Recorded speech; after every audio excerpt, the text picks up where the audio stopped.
Hi అండి అందరికీ. మేమైతే చల్లగా ఉంది వాతావరణం, కానీ గాలి తక్కువగా ఉంది. అయినా వేడి వేడి టీ తాగుతున్నాం. మీకు అక్కడ ఎట్లా ఉంది? చల్లగుందా? ఇప్పటికే ఎండ వచ్చిందా? కామెంట్ చేయండి. నేను ఒక మాట చెప్పాలనుకుంటున్నాను.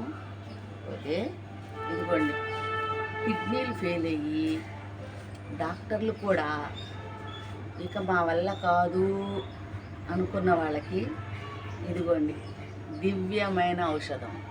దీని పేరు ఏమంటారంటే తెల్ల గల్లిజేరు మొక్క. తెల్ల గల్లిజేరు మొక్క అంటారంట. ఇవి గట్లు పక్కన, అదే పొలాలు గట్లు పక్కన, ఇళ్లల్లో కూడా కొంచెం పల్లెటూరులాగా ఉన్న సందుల్లో, గోడల సందుల్లో ఇవి మొలుస్తాయండి. ఇదిగోండి, దగ్గరగా చూడండి. చాలా బాగా పనిచేస్తుందంట. దీన్ని జ్యూస్ చేసుకొని ఉదయం సాయంత్రం తాగాలంట. ఎందుకంటే నా ఫాలోవర్స్కి చెప్తుంది, వాళ్ళకి తెలిసిన వాళ్ళకి ఎవరికైనా ఇలా జరిగి ఉంటే చెప్తారేమో అని. చాలామంది ఇలాగా అనౌన్స్ చేస్తున్నారు, కానీ నాకు కూడా చెప్పాలనిపించింది, అందుకే చెప్తున్నాను. ఓకేనా?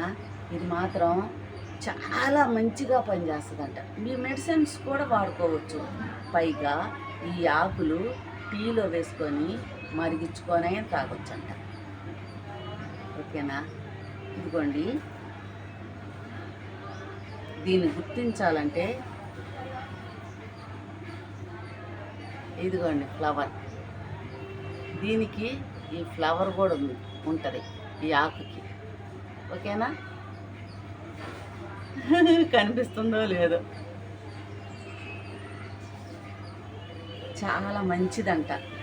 మనం ఒట్టోళ్ళం కూడా కొంచెం ఇప్పుడన్నా ఒక్కసారి టీలో వేసుకొని కూడా మరిగించుకోవచ్చు. తులసి ఆకులు వేసుకొని మనం ఎలా మరిగించుకొని తాగుతాము టీలో, అలా తాగొచ్చు. మంచిదే, అందుకని చెప్తున్నాను. ఓకేనా? బాయ్. మీకు నచ్చినట్లయితే లైక్ చేయండి. బాయ్.